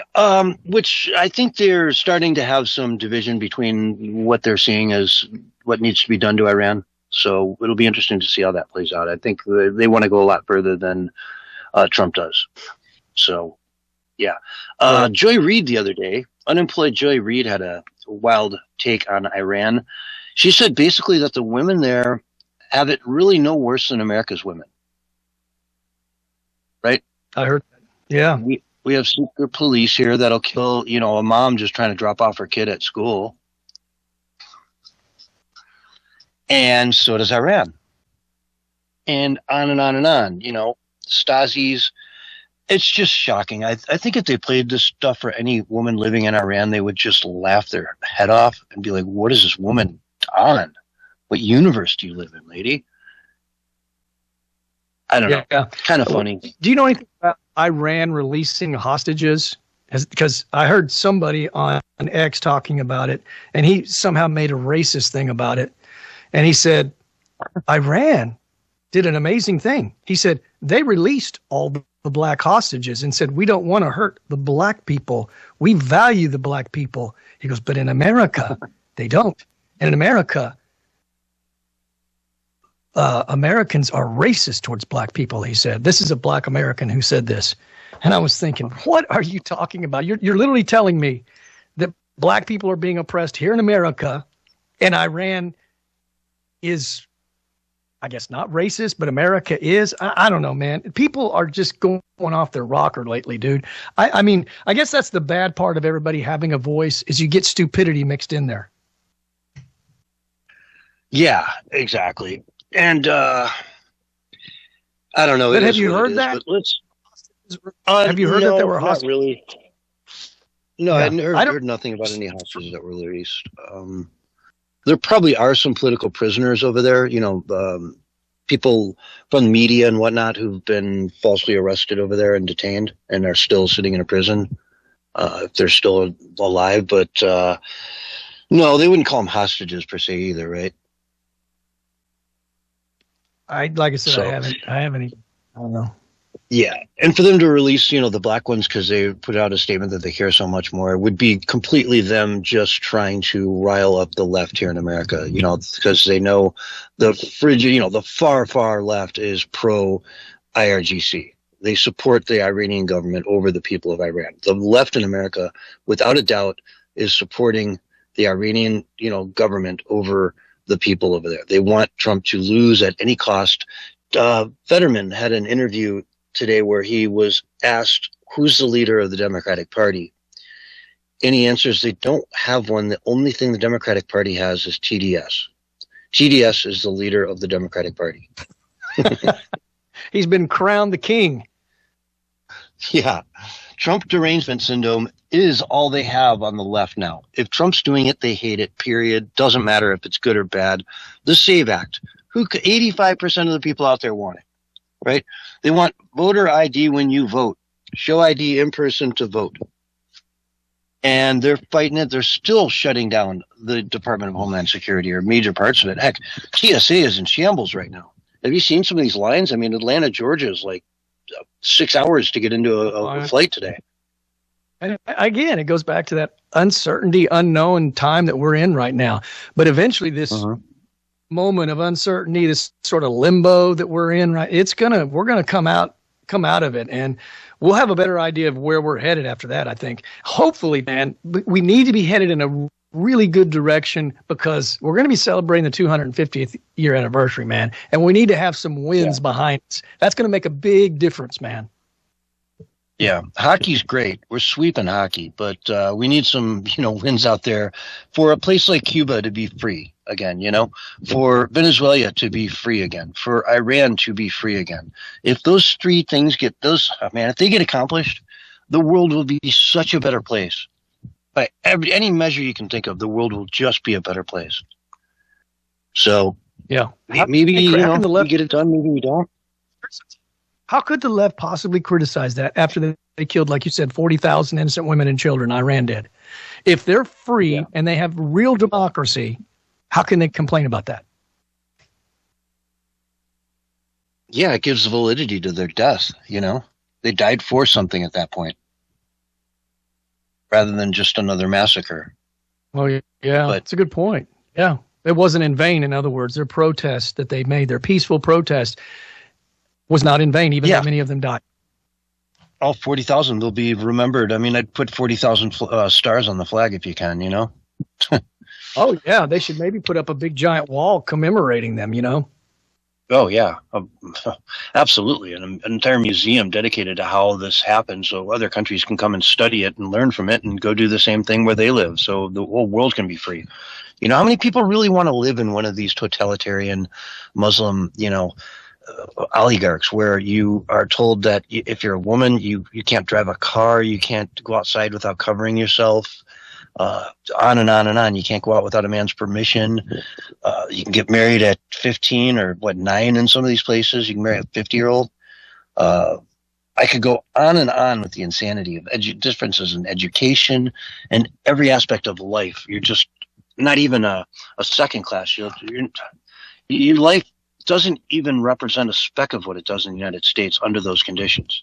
You don't even know what freedom is. An American don't know what it's like to even have those types of conditions exist anywhere because they can't imagine it in their wildest dreams. So they rag on America and scream bloody murder over here about, like Joy Reid, about how bad it is compared to Iran, when it's not even the same universe. You know, we've got what they call the high class problems. You know what I mean? Mm-hmm. Like, you got high class problems over here, right? We're okay, you know, gay people can get married, they can adopt, they can do all this other stuff versus getting thrown off a roof. I mean, that's where we're at. So, yeah, if anybody tries to tell you that America doesn't have the freedoms, you know, that we have, just they don't know what they're talking. Would you want to live under the Taliban? Do you think living under the Taliban would be good for any woman out there? You'll have more freedom because you're in an Islamic culture? Absolutely not. You know, you're just dedicated to absolute subservience to your religion at that point for your entire life. And that's your whole life. I think one of the things the left had a hard time combating was the many Iranians from all over the world celebrating this opportunity, you know, for them to be free finally and to be shed of this dictatorial, you know, leader that had been ruling with an iron fist over them. So they had to deal with that, and they didn't do real well with that. You know what I'm saying? I mean, whenever that was brought up, they kind of shut up because how do you say, you know, you're not for the women being free? I mean, how do you when you're the left? Yeah. Because you're supposedly all about women, right? And women's rights. And yet you don't seem to be so when it comes to Iran. Ask them what a woman is. Well, maybe that's your excuse. No, those women are real women because we can't define it for sure. Uber just came out recently and said they're going to offer a new feature, which is that if you're a female, you can request a female driver. And everyone's like, okay, great. What is female?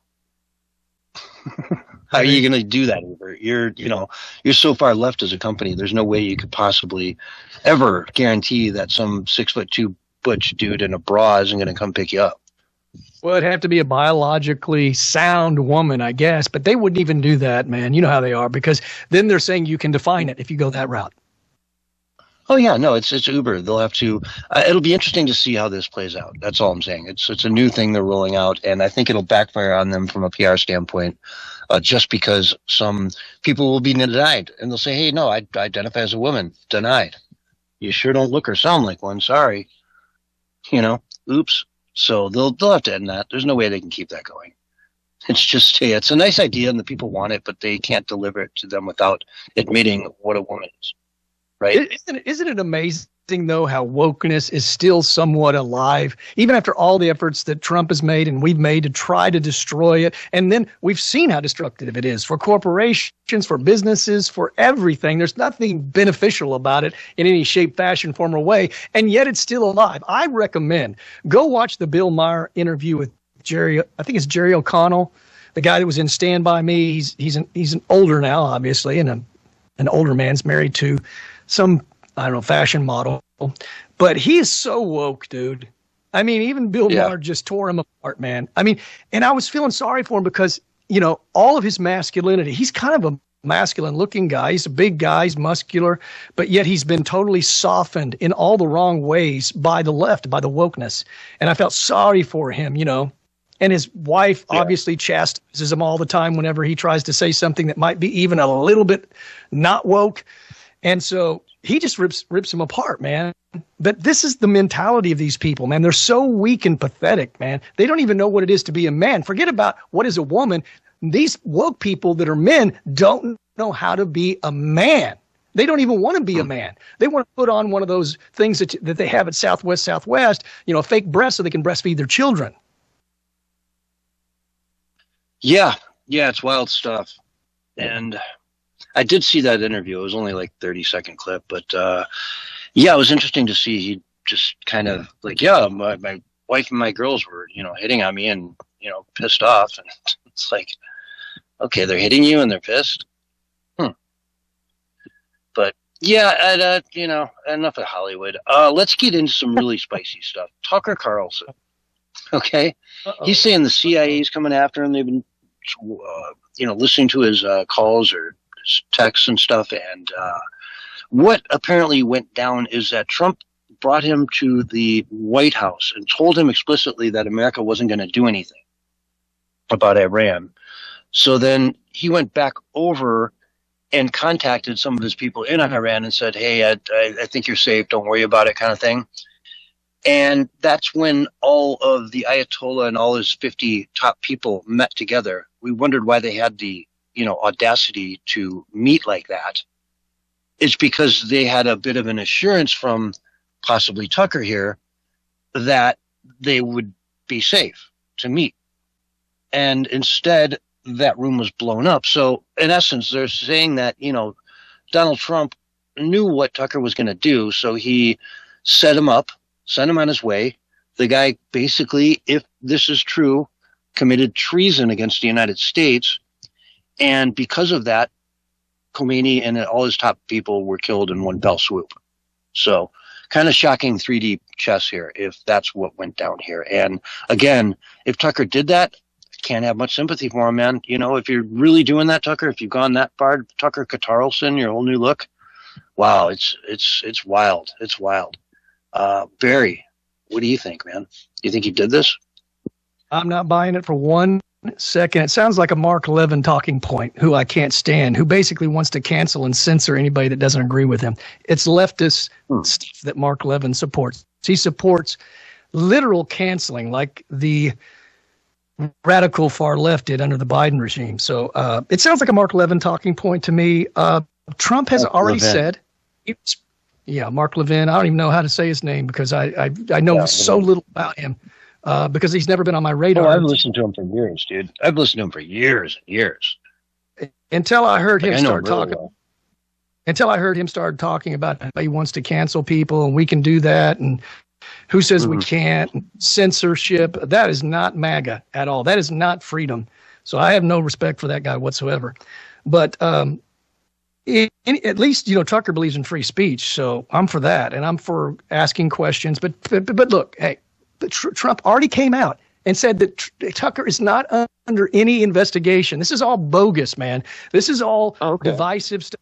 Like Laura Loomer starting probably stuff like this. They're calling Tucker, Tucker Carlson or whatever. I'm reading it's from all the just, Right Scoop. This is from an article from the Right Scoop, and Avi Yemeni is one of the sources for it from Rebel. And I've listened to his response, Tucker Carlson's response. He doesn't believe that he's done anything illegal. I believe him, man. I've seen nothing that shows that he's done some kind of treasonous act. Look, I get it that a lot of people right now are trying to demonize Tucker because he didn't want to go to war with Iran. But you know what, man? MAGA is not going to agree with every single thing that President Trump does, and we shouldn't.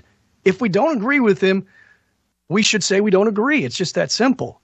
And so I don't want to demonize everybody that still likes Trump. And Mark, by the way, Tucker Carlson said, I still like Trump. I voted for Trump. So I don't think this is like all anti-Trump stuff from Tucker. Whether or not you agree with his views, that's a totally different thing. I disagree with him. I've gone on the record on my social media talking about I totally disagree with his him being dismissive of radical Islam being a problem. But look, I don't just totally throw the baby out with the water. I just, it's whatever that saying is. I think I said it wrong, but anyway, it's like he does a lot of good still. He's still exposing a lot of things. I'm not going to agree with him on every single thing. I don't know what I agree with Mark Levin about, or Levine, or whatever his name is. Everything I've heard from him, everything I've heard from him so far, I haven't liked.